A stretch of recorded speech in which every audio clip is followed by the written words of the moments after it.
Welcome to DVC Alumni, where every story inspires the next.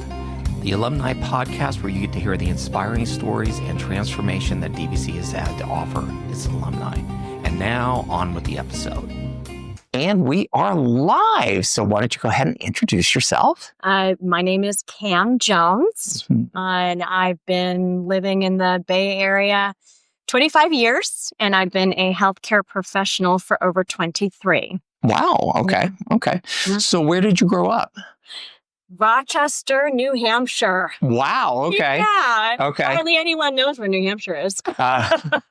It's a little bit of sliver, and I know it because it's early in the polling. So it's early in the, Exactly. yeah. Yes. Yeah. So, and I know it snows a lot there. Sure does. I do not miss that weather. Okay. So I grew up in New Hampshire and spent a few years upstate New York, spent a few years in Hawaii, and then moved to California. Oh, okay. So from East Coast to Hawaii. Wow, that's interesting. So where'd you go to high school at? And what was high school like for you? Okay. So Rochester, New Hampshire, went to Spalding High. Okay. No, I don't know where that is. Relatively, it's a New Hampshire conservative, Mhm. very, very conservative state, Mhm. and people and everything. Highly academic. Mhm. You've got Harvard, an hour away, Yale, Dartmouth, all within, 2 hours of where I grew up. Lots of Ivy. Lots of Ivy. Yeah. Lots of Ivy. And then with the weather, the cold weather, there's, I guess we just always, there was more of a push to be academic Okay. versus anything else, versus like athletics or whatever. So yeah.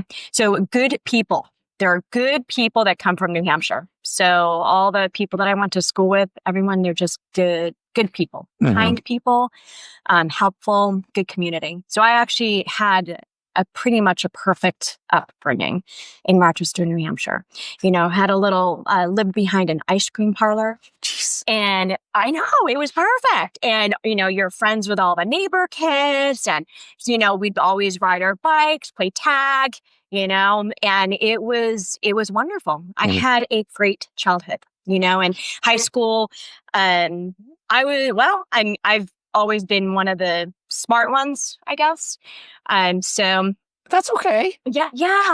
Don't apologize for it. Come on. High school, I was actually a nerd up until, ninth grade, Mhm. and ran track. So I guess that kind of integrated me with some of the cool kids and all that stuff. And, the older, the more mature I was getting, apparently I was getting cuter as a girl. So then that whole, that kind of changed my high school last couple of years. And Mhm. let's just say I dated the most popular guys in school. But that was a big distraction for my Mhm. schooling. Yes. Yeah. So that was a challenge. Yeah. Cute girls is for me was kind of an Achilles heel. So yeah, it's just, we'll just leave it at that. We'll just leave it at that. Yeah. So you went so you finished out in Rochester, and where did you? So I actually, funny enough, so I actually there was still ROTC programs in high school when I went to high school. So I did Air Force, Junior Air Force ROTC for 2 years, my freshman year and my sophomore year, with the intention of being a pilot. Oh. Yeah. And then I was told I was too short. So I'm only 5'1", and you have to be 5'4". And so my other love was healthcare. So I always was attracted, ever since I was 12, I loved medical field, medical field, healthcare. My favorite book that my grandmother gave me was the big coloring book of anatomy and physiology. That was my favorite book growing up. So I'm a nerd on the inside. I wanted to be a doctor. And then in my senior year of high school, when you're considering what you really want to pursue, as an occupation, I heard about nursing, and nursing. So the difference between being a doctor and being a nurse, nursing, you're very hands-on with the patients. Mm-hmm. And that was more appealing to me, than pursuing, being a doctor. And so I attended a nursing program at University of New England in Bedford, Maine. So it was a 2-year program. And I discovered that I'm much better at partying. So didn't finish the nursing. Okay. But was very popular. You were fun. I got invited to all the parties on campus. Yeah. So it was a 2-year program. I finished the first semester, and then I learned it was a lot of pressure. It was a lot. It was a small university. I literally had 3 nursing instructors sit me down to say, you have a lot of potential if you focus. Yeah. And I'm like, this is too much pressure and I'm done. And so I dropped out of that school. And my parents told me, we didn't grow up with money. We were like, middle class, lower middle class. So my parents told me, it's like, we can't send you to college. You're going to have to pay for your own college moving forward. And I was like, okay, well, I party too much. So it's like, I'm not going to pay for myself to go to school. Yeah. Not right now. So then life happened. I ended up meeting a guy and paid $20, got married. He was in the Navy, and that moved us to upstate New York. Ended up having my son. I have a beautiful boy. He's grown. He's 30. So I did, just the married life, family, and I was nannying and, just jobs like that. Mm-hmm. So we ended up moving to Hawaii, and I continued my schooling. So I went part-time to Windward Community College. But what was cool in Hawaii was the art classes. So I actually, it's Hawaii is wonderful to visit or be around. The energy is so different, and it really brought my creative side out. So I took a few art classes and logic and Asian philosophy, and it was an amazing experience. Worked part-time, and then sadly, that marriage didn't work out. So, my ex moved to the East Coast and I moved to Southern California, which eventually I ended up in another relationship that brought me to Danville, California. Okay. And now we're in the Bay Area. Okay. So this was 1999. Okay. And I wanted to continue my education. And I came across DVC. And so I had credits, from 2 colleges. Yeah. And so it's like, okay, can I just at least get my AA done? And so mind you, I had to work full time because I've always had to support myself regardless of my relationship status. Mm-hmm. So I was working full time, raising my son, and it's life. And I'm also a high achiever, and I have to get A's. So that was my expectation of myself. So I knew what my capability was, and I could juggle 2 classes a semester and get A's. So I attended DVC for 4 years to finish all the classes in conjunction with the previous classes that, I had credits for, to earn my AA here at DVC. So while you were here at DVC, and by the way, that story, kind of the path, while it's not exactly the same, it's very similar to a lot of people's path here is, or some of them, they came here, it didn't work out, they leave, they come back because, life circumstances change. And so then they kind of find their wheels, for getting through. Yeah. So while you were here, and now keep in mind, this was, more than a minute ago. We won't say how long, even though we can all do the math. But you were here back, early 2000s. And what did you, and now the campus is so dramatically different, but what did you find, what was your favorite class or your favorite memory while you were here? Oh, my absolute favorite class was the critical thinking. Oh, okay. Talk. Loved it. Yeah. Just because that's just my brain, just like, whoa, just learning them. Yeah. And so questions would be posed. And I think it was an English class. It was a critical thinking English class, I believe. Mm-hmm. And so questions were posed, and then I'd have to respond to them, and you have to write it out appropriately in like effective, argumentative type fashion. Okay. And I just loved it. Mm-hmm. I just absolutely loved it. So, because, it challenged my brain. And I will tell you, out of all the classes I ever took in my life, that one actually has set me up for success in my career. Really? Okay. So what was your favorite question off of that? Do you remember what it was? Okay. Okay. But it makes me, that class made me my perspective on situations is so much more vast because I took that class. Mm-hmm. Like just different perspectives of any subject matter, instead of it, any subject matter, really. Yeah. It's whatever situation. And it's a skill set that helps me with my current job. So, for example, what I learned is yes, you can have a subject matter and you can have face value and one perspective, but truly you can actually analyze it and have 5 different perspectives on that one subject matter. Yeah. Right. So my current career, I've been in the skilled nursing industry for over 10 years. I'm hired for marketing, business development, which is admissions department, which means that I work directly with all the hospital nurse case managers, and I review all the patient cases that come to my building. And so critical thinking is extremely important because I can review a case and it could be, 2 pages or 50 pages on a patient. And I could, see a name, address, basic diagnoses, and make a judgment right away. Like that's your face value.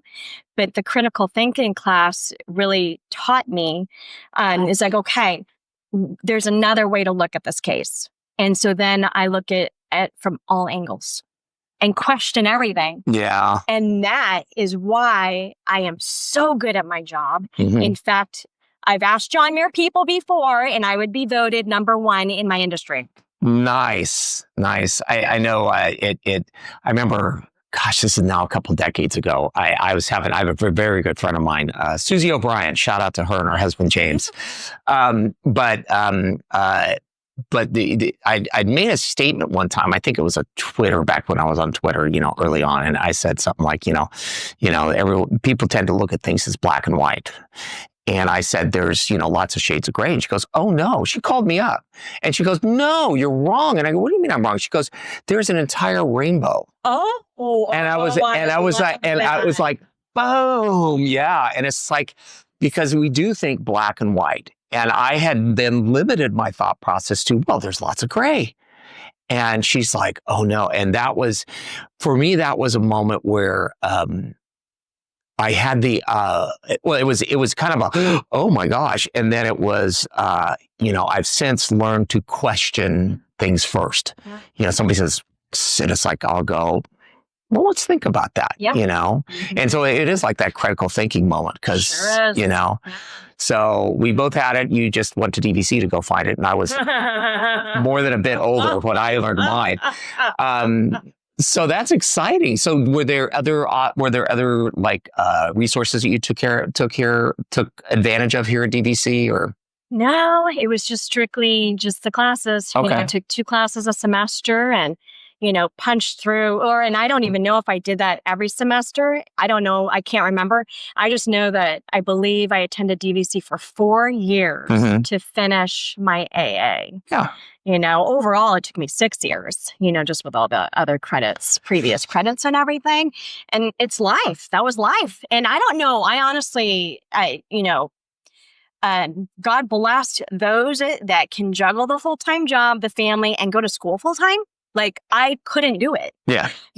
But like I said, I like to be excellent at everything I do. And it's just impossible, it was impossible for me to work on my career and go to school full time. I couldn't do it. I know myself. Yeah. Right. So. Well, and that you had the self-awareness to know what your limit was and didn't overcommit on anything so that you could be excellent at all these things instead of pretty good at a lot of stuff. Exactly. Yeah. Exactly. Yeah. Exactly. Yeah. And it's still one of my goals to continue my education. But I've just built a beautiful career in healthcare, for over 20 years. And it's, now I get to work on my golf game. So just fantastic. We won't talk about my golf game. Yeah, there's a lot of adjectives that go with my golf game. So you finished up DVC finally. Yes. And somewhere in there, you then got into healthcare. Talk about what that transition looked like. Oh my goodness. So, okay.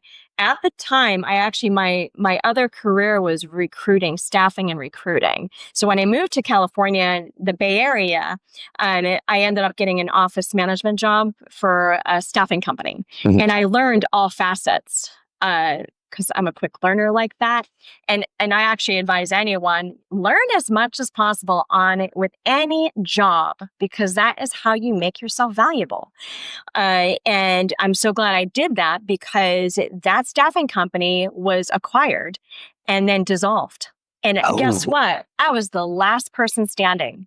They had me take responsibility for the entire process. Then I worked for a private staffing company. So the former manager, I worked with him part-time for 2 years. Then I worked another part-time staffing company that brought me back to healthcare. So I was just doing accounting and finance prior. And that part-time staffing with healthcare had me reviewing nurses' resumes. And then I remembered, and then, I got to meet some candidates, and I just remember meeting this fabulous young nurse practitioner and working with Stanford Medical Center, trying to find a nurse practitioner for their clinic. And, staffing is matching. Yes. And this was so outside the box. But I fell in love with this nurse. And I'm like, oh my gosh, I think Stanford would really love her. And she hadn't finished her license, so she couldn't work on her own yet. But she finished the schooling. She just didn't have her license yet. And I'm like, there's got to be a way to make that happen. So I ended up arranging for the interview anyway. And they loved her and they brought her on. Yeah.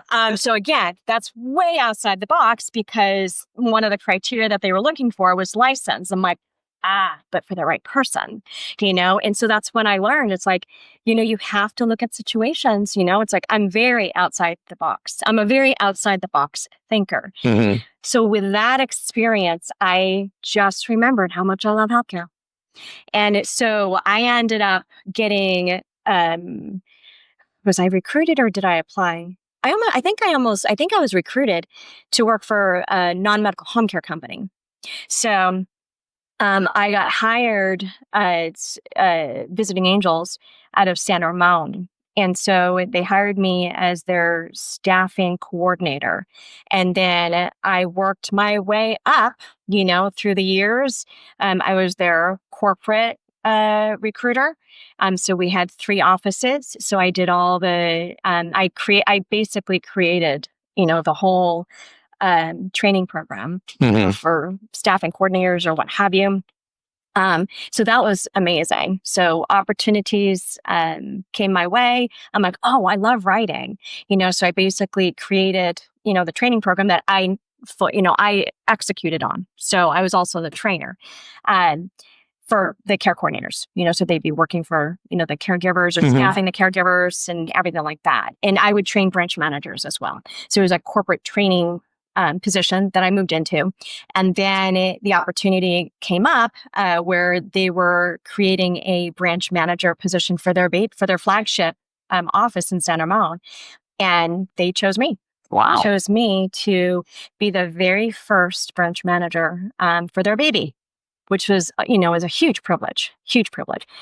So that's when I started my career, my healthcare career. And that was 24/7, 7 days a week. Yeah. Because I learned, so, I naturally am a marketer and I'm naturally manage business development, right? It's just natural for me to do that. And I'm very competitive. And I learned you have to work hard. In the Bay Area, it is so competitive Mm-hmm. that the only way I could stay ahead of everyone is if I outwork everyone. And I was fine with it because I'm from New Hampshire. New England people have strong work ethic. Yes, they do. We have strong work ethic. That's all we know how to do.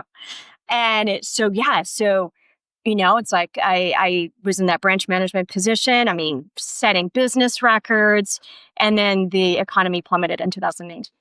So we went through that. I lost 20% of my business that year. It was a tough year. That was a really, really tough year for me. And then I ended up, it was healthcare, so non-medical home care. That was also a year. When I did non-medical home care, so this was well over 10 years ago, caregivers were doing a lot more than they're allowed to do now. So we actually had clients in their homes with feeding tubes that a non-licensed caregiver was, Taken care of. Yeah. And that's a no now these days. And so I had transitioned my non-medical services from that. We had like 6 clients on feeding tubes that our non-medical home caregivers were managing. And I was overseeing, like direct oversight. I would go to the homes. If a caregiver called out, I was filling in. Like I did it. Yeah. And then 2008, because of the loss of business, I had to, I didn't have to, I did. I accepted very difficult home care cases, and it got so hard that I couldn't even manage them appropriately. So that allowed for us to create the first nurse care manager position. Oh. Mm-hmm. In Visiting Angels? Mm-hmm. Oh, okay. So that whole year and just the financial burden just on everyone. Everyone was suffering, that year. But it created that position. Well, the owners thought it would be a good idea and it was an appropriate time because I had a difficult time transitioning from when the nurse care manager came on board. She says, caregivers should not be doing that. And we went through that whole change. And let's just say it was not easy for me. It wasn't easy for me. So they ended up demoting me to back to staffing and HR, and then promoting the nurse into the branch management position so that she could, because I did 1,000 home evaluations in my career. Mm-hmm. And so she would be doing those from that point on. So that was discouraging. It was a very discouraging time for me, but also a time to reevaluate, okay, who am I? Where am I? And I was so hung up on hitting 10 years with that company. I was at year 8 at that time, I think. And they really wanted me to quit. I just wouldn't. Yeah. And eventually, I was let go. It's where you can't demote a manager. You just can't. It's like I ended up getting transferred out to Stockton. I was in Tracy. They put me out. They gave me the opportunity to do grassroots marketing in Tracy, to open that market, which was it was a wonderful challenge. It was definitely not easy, so I ended up moving to Tracy because I learned that people in Tracy don't refer to businesses unless you live there. Yeah. It's a small town. So I ended up moving there, and I volunteered with every nonprofit just to connect with the local community. Mm-hmm. And that is how I got the business started in Tracy. But I couldn't generate enough business for them to keep me on the payroll. How about, I think that's a good way to say it. Yeah. So I think I had like 9 months of the marketing, and then basically we can't sustain. So then they put me out in Stockton, back in a staffing. Yeah. Well, okay. I admit, I was argumentative with the director of marketing. Wow. Well, okay. So to be fair, you strike me as very strong-willed, and which is also that drive. I mean, so I've known one of my previous ventures was as a Chamber of Commerce guy, and I noticed that there are certain types of personalities that are really good at being self-employed. And you actually do have that. Well, no, and I mean that as an absolute compliment, because it's like, no, this is the way we're going to do it. And then, and especially when you've been doing it that way for a while, it's like, you can start pushing back, and it's tough. It's tough, especially when this is the path forward, and they go, no, that's not what we want to do. Right. And yeah. Well, and what's really interesting is that, I learned so much, and, I'm the professional I am because of that experience. But so there were two male partners, that owned the company. And then one of the partners, it was his wife that was the director of marketing. And so I was groomed by the men, for 7 solid years, and they don't micromanage. And so that's how I evolved as a professional, and all my skills and everything. And then as soon as I went into marketing, in Tracy, I had to report to the wife, and every she's day. the micromanager. Yeah. And the first meeting, we argued. And so then, the guys had to get involved again. And that was the beginning of my demise. Well, yeah, you're gonna lose out to one of the owner's wives. It's always going to happen. So it's like that never works out. Yeah. Well, and what I appreciate about that is you're being very candid about it. But it's like also it's the let me tell you what I learned type of thing. And we'll get back to that, because I think that's going to be, I laugh now. I didn't laugh years ago. I know. And it's I laugh about it now. And in all fairness, I mean, life is full of bumps and bruises. Life is so not linear. I think I told you before we started, and I tell people all the time, this is now my at least 3rd career. And and shifts have never been voluntary, Sure. So because I'm stubborn and sometimes not very bright, but that's me. But so okay, so you went from so I did home care. Yeah. So you were doing home care. You were in Stockton, which is a lovely community. So we'll just say, lovely community. I have a sister-in-law that lives out there now, but she's retired and stuff, so it's very nice. But so how did you go transition to your next phase? Yeah. So after I departed from the non-medical home care, I ended up working for home health. So there was a company right in Tracy, and I'm like, well, I can do that, marketing or what have you. Terrible ownership, terrible management, and it wasn't the right job for me, because I'm terrible at just knocking on doors and giving people cookies. I'm terrible at it. The worst. Okay. So I hear learned you. that about myself. I hear you. And with my home care, I'm very hands-on. Like I'm integral in the operations, daily operations. Yeah. That's where my sweet spot is. So these home health positions, like I didn't even last 2 months. And oh my goodness, I was told by the manager, he looked at me because I couldn't bring business in for them, and not much anyway. Not enough. How about that? Not enough. And within 2 months, he sits down with me and looks me in my eyes and says, "You're a terrible marketer." Because you can't knock on a door and give cookies away. Well, I didn't bring him business. No, I know. So, and I share this because, a person, can respond in 2 ways, right? You take it in and you feel bad and you sulk away with your tail between your legs or whatever and, muster through life like that. Or, do what I did. I'm like, you're an idiot. It's like, this is not for me. It's that job was not for me.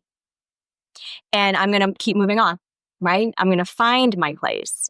And so I ended up working for another home health company that had non-medical home care, another terrible manager.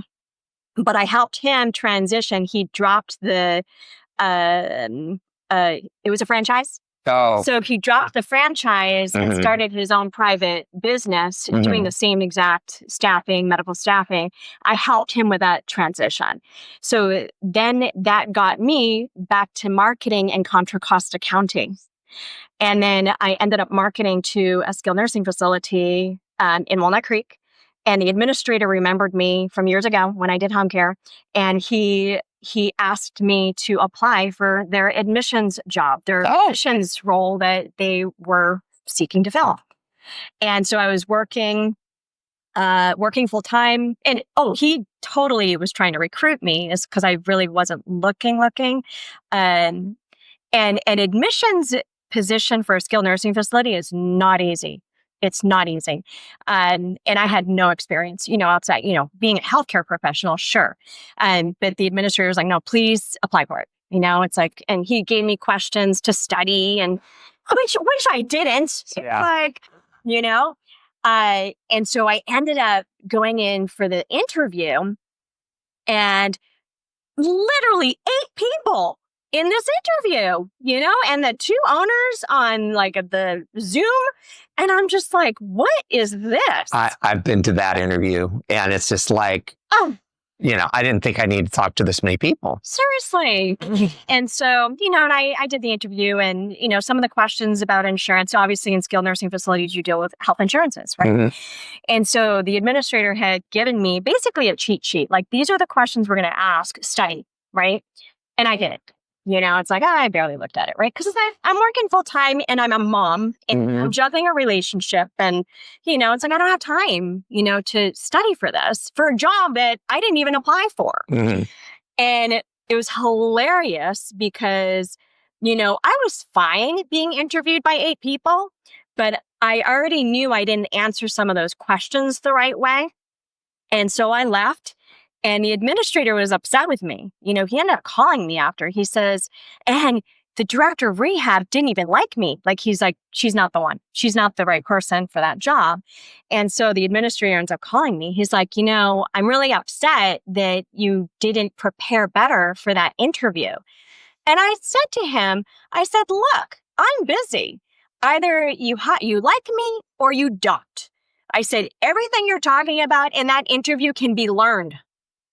So you make the choice. And he hired me. Yes. Yeah. Well, and that actually brings up a very good point. Am I teaching? You are. And it's like, well, so hiring managers out there. No, the thing is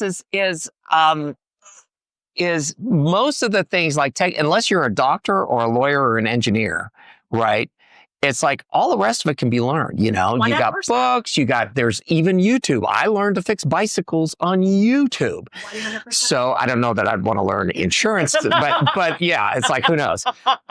But that brings up a very good point in that a lot of people think that they've got to nail the technical questions. But for some stuff, they probably do. But I think you're right. It's just like, look, you're either going to like them or not. You're going to be a good fit or not. There was somebody recently, oh my gosh, I wished I could remember who it was I was talking to. And they were talking about the difference between a great team and a good team. Oh, it was a panel discussion I saw, and Google had done this long-term, very expensive study. And they found the difference was the chemistry of the teams.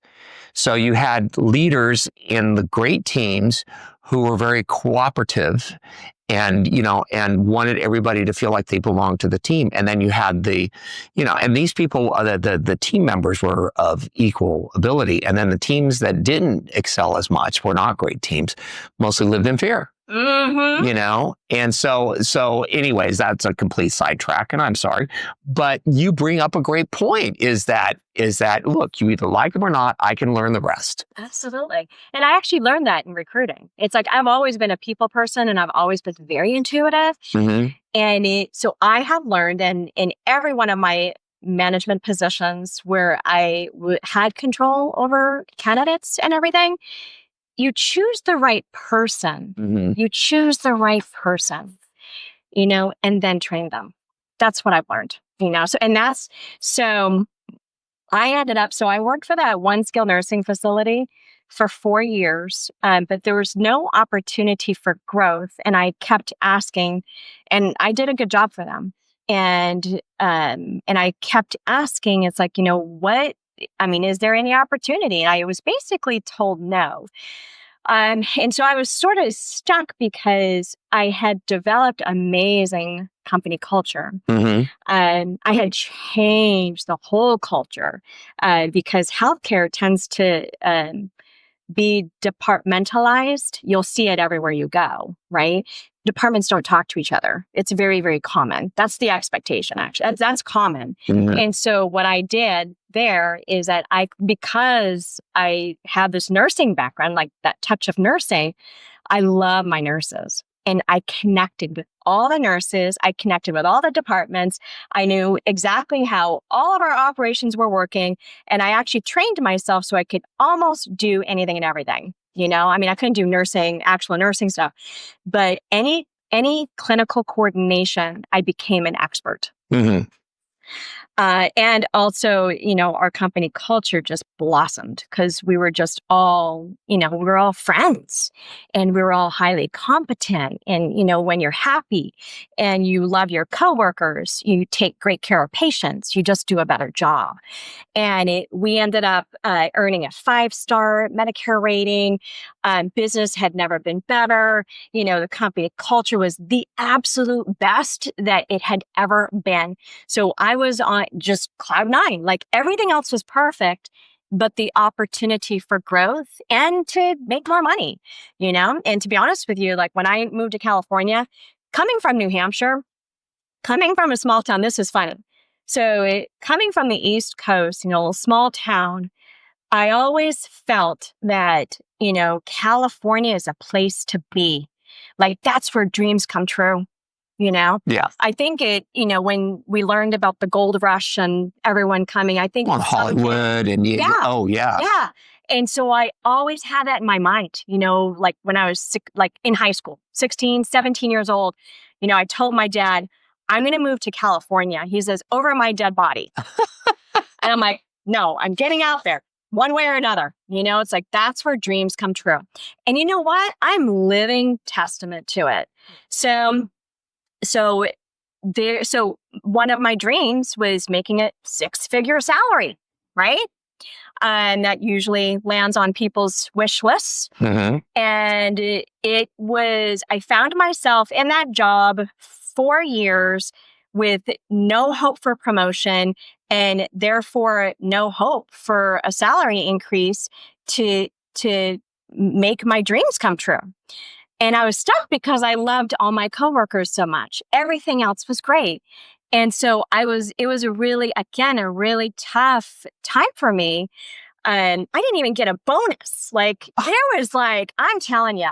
And it was so hard for me financially. It was so hard for me that I actually had 2 vehicles at the time because I had a little Mercedes, convertible Mercedes for 10 years, and I had a Honda Civic. So I would commute with the Honda Civic and my weekend car would be the Mercedes, but I had to let the Mercedes go. It was so hard financially for me because the Bay Area is expensive. Yes. Right. And that it was hard. And I was basically in tears, I don't, I know I'm doing the right, I know I'm in the right job, like skill set wise, because I'm able to utilize all my skills in this type of position. And my coworkers are amazing. And my reputation was awesome. And you know what? At that point, I'm Christian. I gave it all to God. I said, Lord, if this is going to be my life, I will accept it. Letting go of the 6-figure salary and, driving a Mercedes, if that's what your plan is for me. And within 2 months, I get recruited by another company, Aspen Health, and my life changed. And the administrator, I had one fateful day. I had the administrator, the company recruiter, and one of the owners all call me saying, can you please interview for our marketing position? And the building was literally right across the street from the hospital and right catty corner from my facility. Wow. And the building they bought had the worst reputation in the county. And they, in situations like that, you need a strong marketer to turn it around. You can't do it otherwise. Mhm. So they recruited me hard. And I met with that administrator 3 times. He made me an offer, I accepted, and then the other administrator countered it. And then I'm so loyal. I'm just naturally a loyal person, loyal, hardworking, you name it. I'm classic Virgo when it comes to my occupation, right? My career. And so then I accepted the counter, which don't ever do that. Don't ever do that. But yeah, we'll get. But yes, that is a good piece of advice, and I've seen that a million times. Don't ever take the counter. Never take the counter. And then this other administrator, he was done because literally it was like 2 months at this point. Like that's how much time had gone by. He was done playing games. He met with me again, made me an offer and emailed me an offer I couldn't say no to.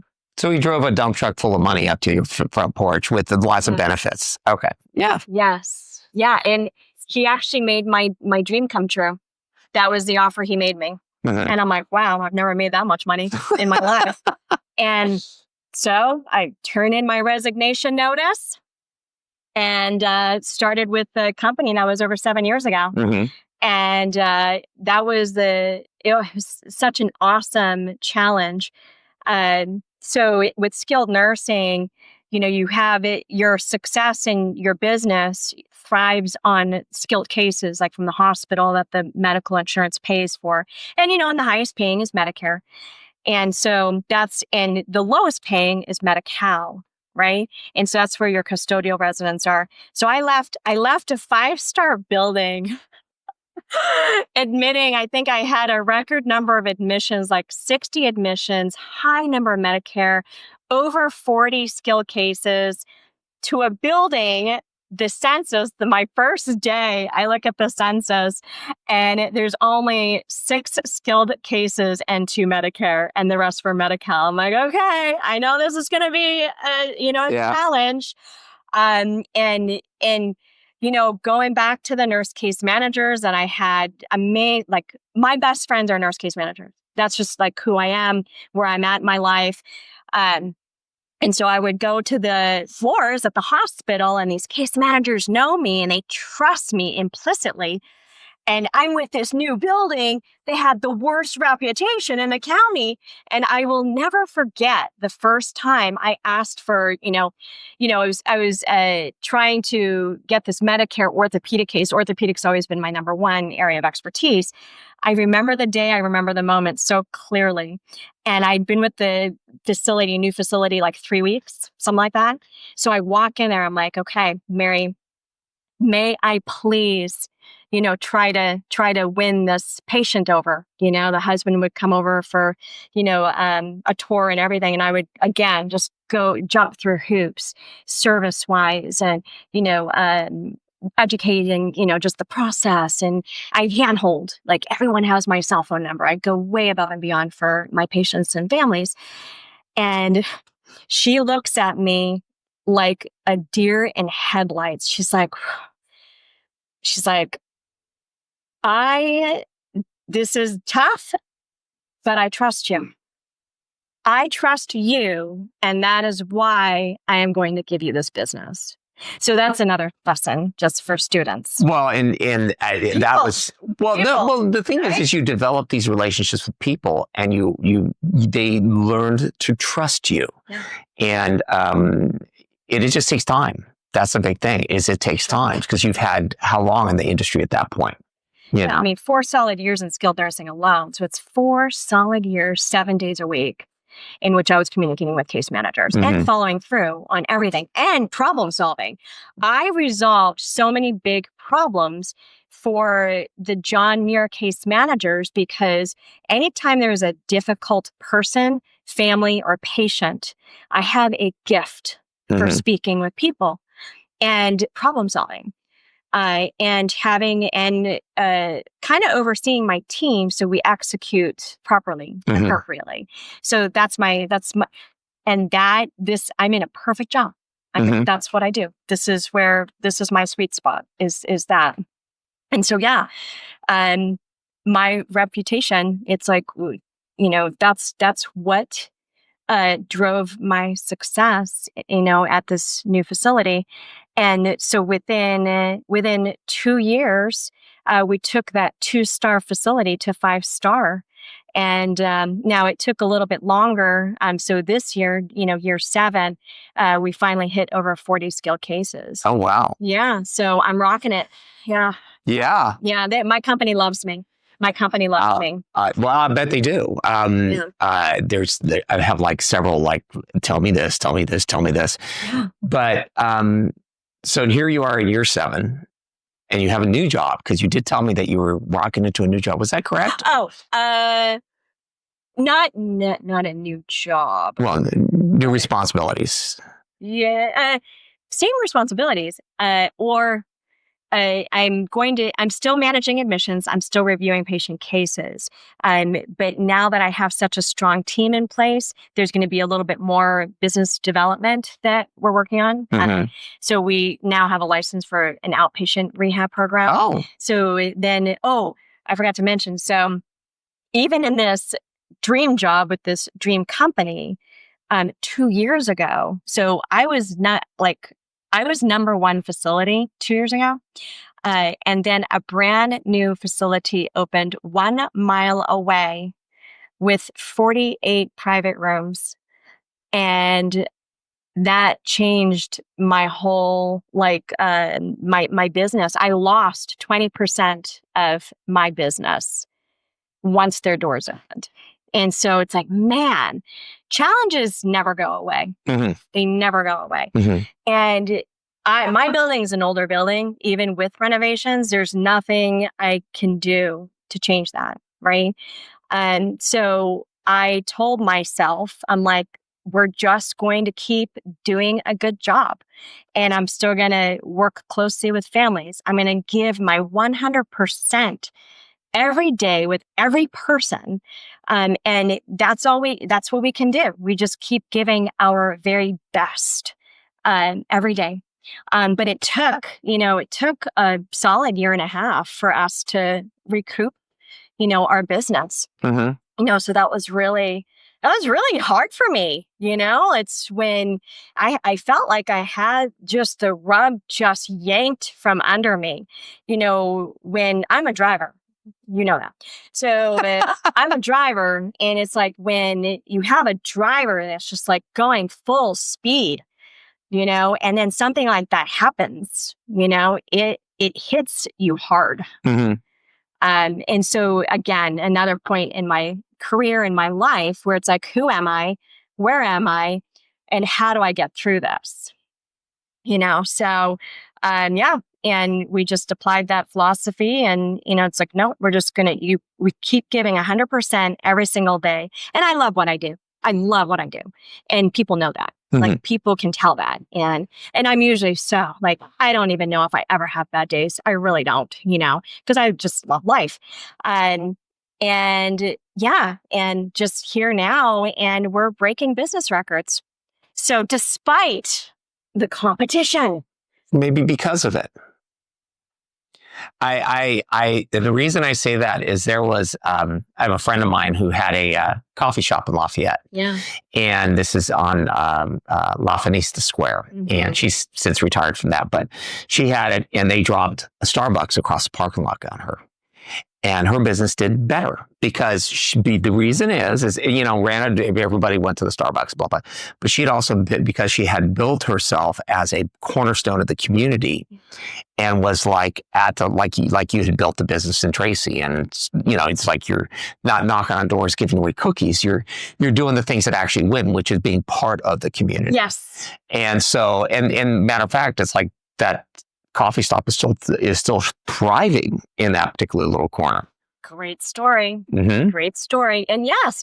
And so, I'm living it. Yes. I'm living it.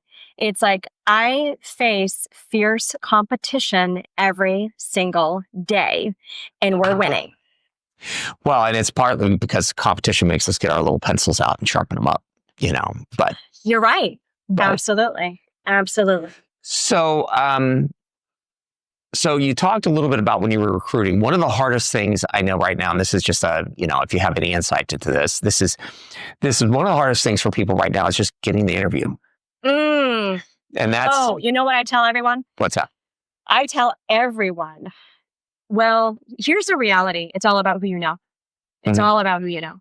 And you have to put yourself out there. You have to talk to people, and even at a coffee shop. Do you know how many people I've met in a coffee shop? I talk to strangers everywhere I go. And guess what?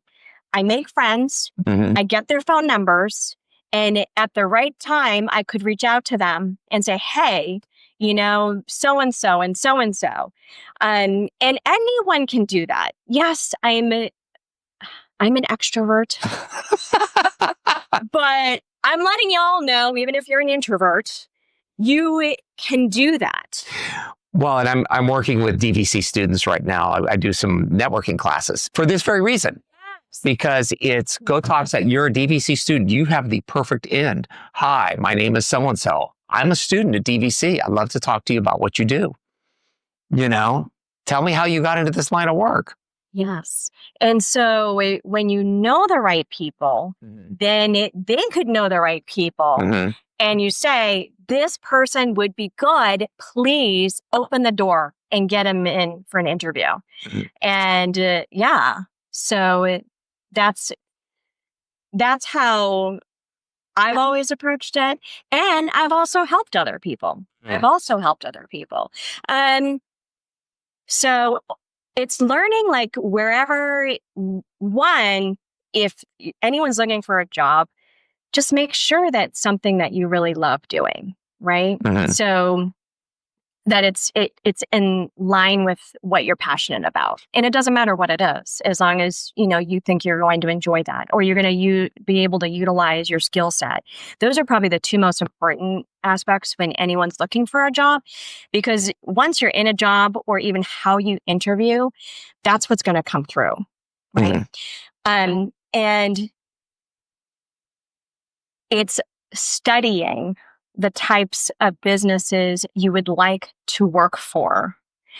And the number one thing employers want to hear is, how are you going to make me more money? Yeah.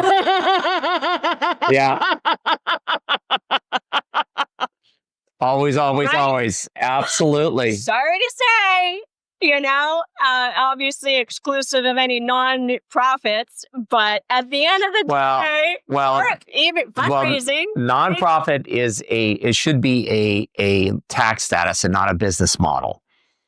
So true. So I think that's brilliant. And by the way, we're going to take that little clip out about, this, and we're going to take that, and that's going to go make the circuit. So on LinkedIn. There was a couple other things. See, I need to get a piece of paper and start writing them down. You've got so many little gems. I know. So one of the things that really comes across is you really are very familiar with who you are and what your strengths are. Oh yeah. And how do you first of all get acquainted with that, and then how do you let's start with that, and then it's like, how do you hang on to that? Because you've talked about that a couple of times where you had to like go back and go, who am I? What are my strengths? So talk a little bit about that. I mean, it's a great question. Well, I think in every job that we hold, like what you were mentioning, you know what you're good at and what you're not good at. And, with every job, and you know what? And I tell people too, volunteer. Get your foot in the door, see what it's like, and I'll just segue a tiny bit. So I had a friend whose daughter wanted to, she was trying to make a decision. She was in high school and wanted to know if she wanted to be a doctor. And so I actually came up with the idea. It's like, well, why? I know a private primary care physician who's fabulous, and obviously a female doctor. And, we female leaders always want to support young women. That's my opinion. I'm all about that. And so I actually made all that happen. I connected it for the young high school student. And my friend Charlene happily had her shadow for a few days just so she could have a taste of what it was like to be a primary care physician. Wow. Yeah. And so you can do that. Why not ask? Ask the question. If you're interested in pursuing a certain industry, ask a manager, hey, can I volunteer for a couple of hours? Can I shadow? And, find out what skill sets needed. And, you may find out, oh, I really love this. Or it's like, no, I actually really don't like that, And so back to discovering what I was good at. I think it's just learning with every single job. I am really good at keeping things organized. Mhm. I do love people. I think when I was doing staffing, understanding what an employer was looking for, and then really getting to know a candidate outside of what was on the paper. I'm very detail oriented, Mhm. very detail oriented. Yeah, I'm not. And what's fascinating is that I'm still doing the matching. Is like, so I review the patient cases and determine, are we a good fit for them, Mhm. or vice versa, right? Like, so I still do it. And so yeah, just with staffing, home care, I learned, when I was with the home care company, I love teaching.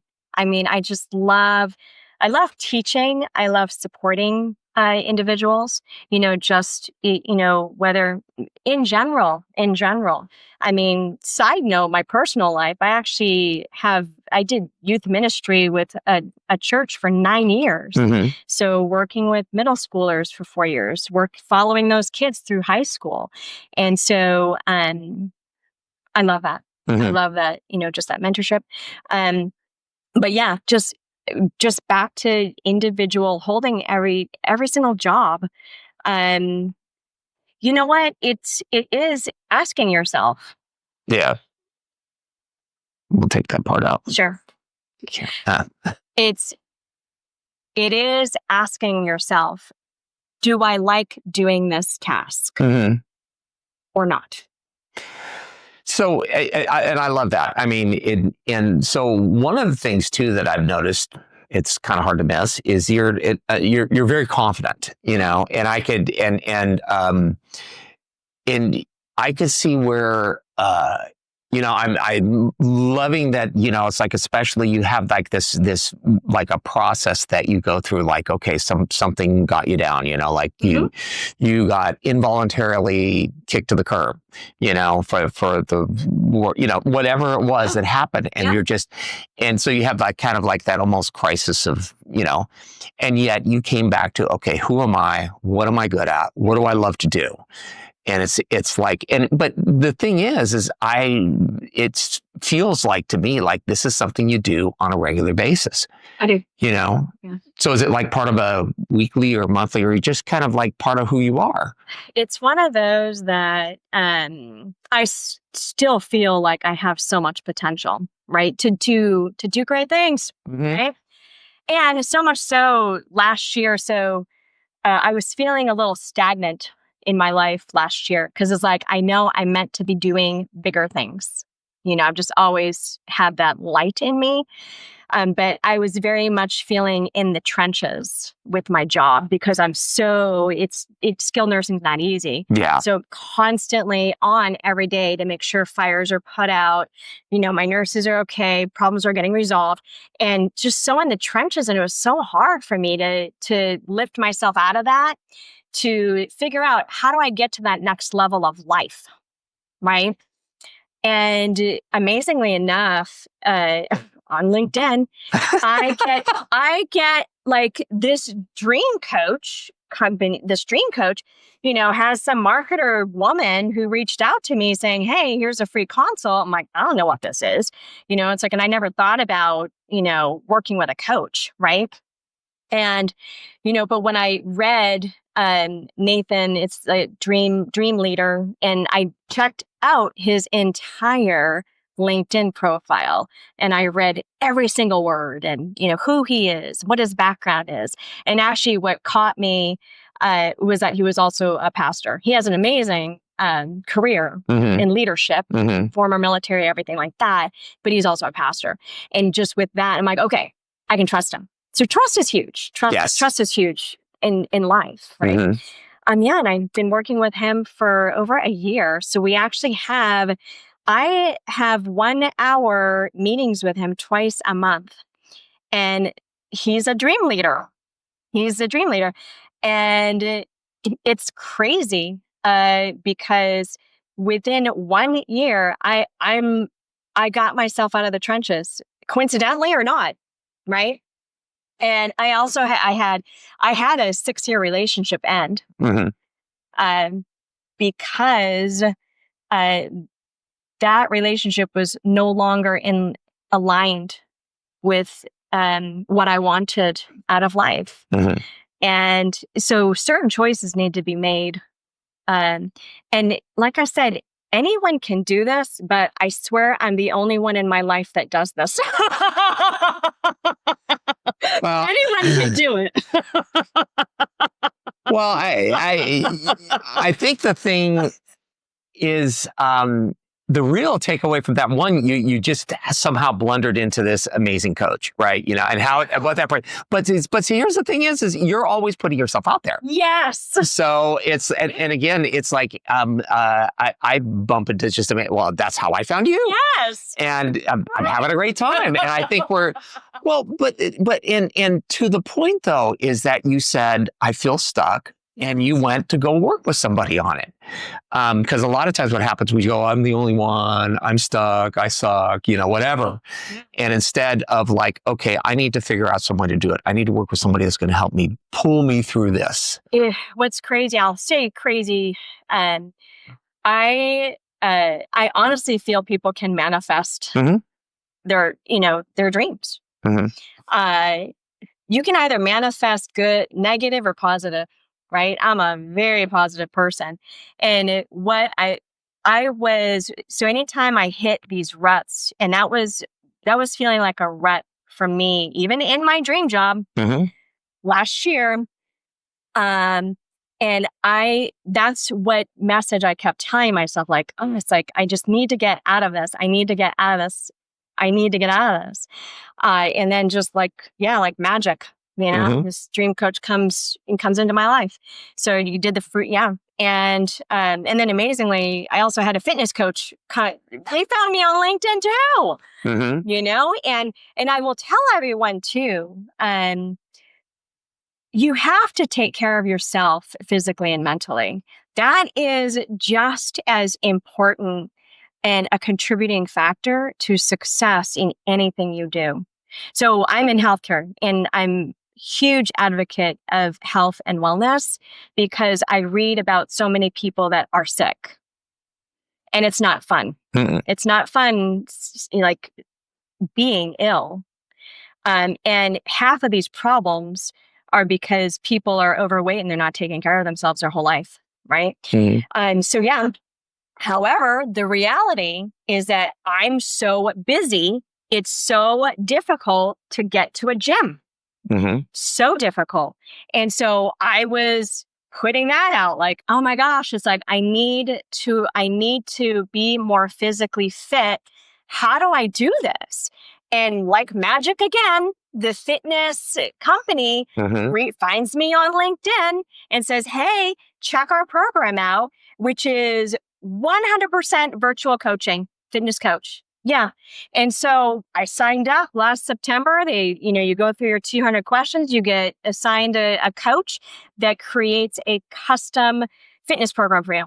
Nice. And so, yeah. And what I learned is what works for me are these 20-minute living room exercise sessions. You know, I have my weights and all that, and I'm able to do that easily 4 mornings a week, 20 minutes.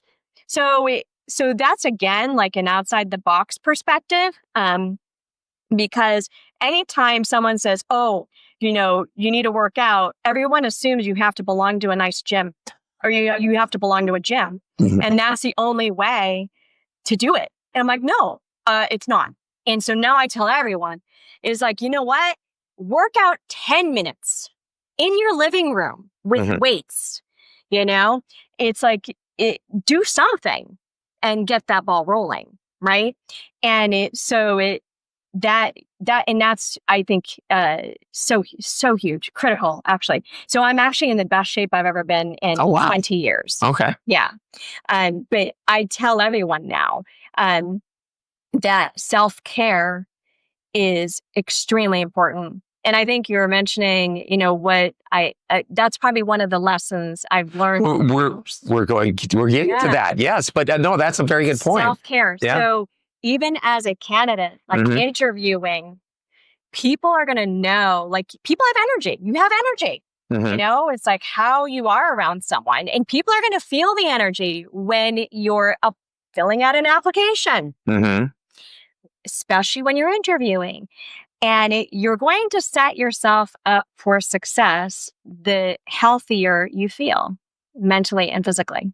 So look at that, right? Well, that's one of the reasons that I ride my bike to and from this, it's only 2 miles. And it's like, I saw somebody, it's like, it's 15 minutes each way.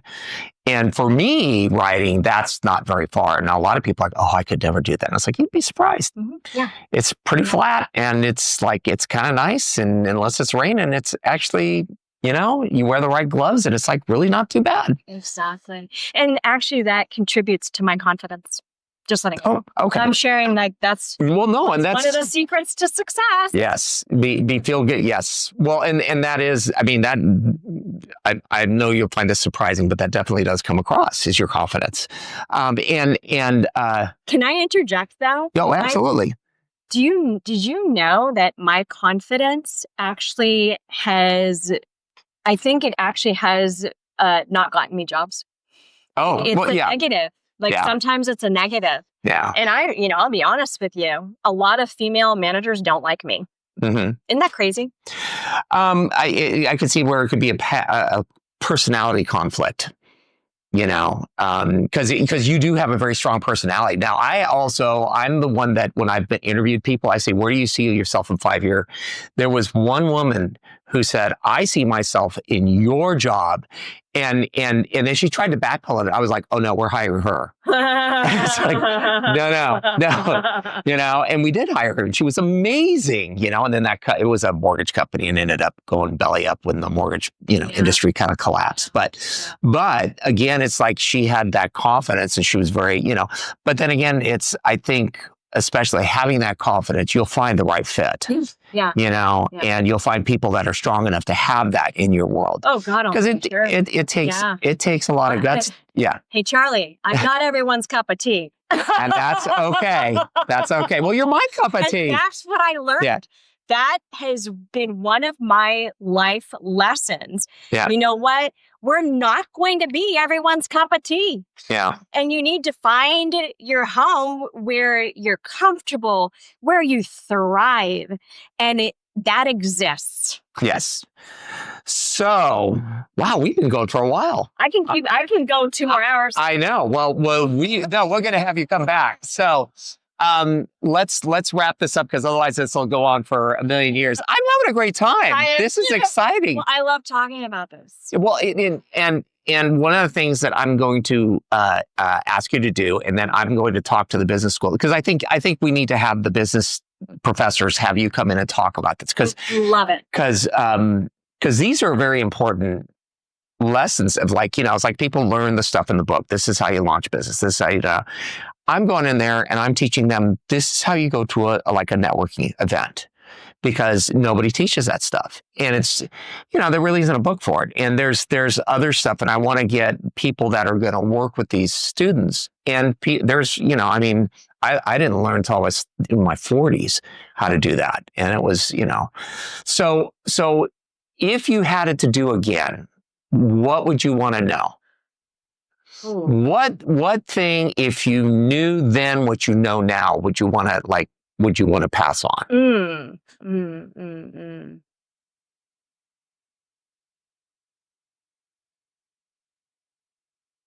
You know what? I value education, and I wish that I would have continued my education in my earlier years. And who knows? I think I don't regret anything. because I wouldn't be who I am today without all my life experiences. So it's hard to answer. I think it's really hard to answer.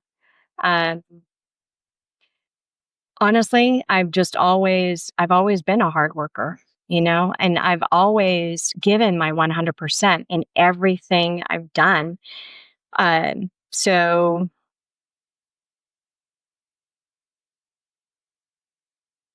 it's a tough question. It is a tough question. And I tend to look at it more that, the path I took is what made me who I am. And, were it not for, everything that I had happen in my life, I wouldn't be sitting here having a chat with you. Exactly. But I think, I think I was very much a people pleaser in my younger years. And that is something, just where I'm at in my life. That is one thing is that you don't need to please everyone. You don't need to please everyone. How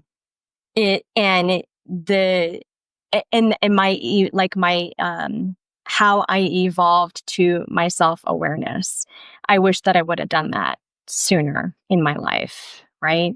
And so I love being able to share that with anyone and everyone, especially the young ones, in their 20s. I got a lot of young nurses, Yes. and I just try to encourage and, ask the questions, like, think like this and everything. That would be the number one thing that I wish that I would have done younger, is be more self-aware of who I am. And you know what? And loving who I am. Everyone's going to run into challenges and people that don't like them or jobs that aren't the right fit. And you don't need to stay in those jobs and you don't need to keep working for those people, So, but you have to know yourself and you have to love yourself and, know what you're good at. Cool. Well, I think we'll end it there and we will do this again because this has been a very enlightening. Yeah. Well, thank you very much. I appreciate your time. This has been fabulous. And great. We'll end it there. Thanks. Yes, thank you. Thank you for tuning in to DVC Alumni, where every story inspires the next, the podcast for the DVC Alumni Association. You can contact us at alumni@dvc.edu with any comments, and be sure to leave a like and subscribe to our podcast.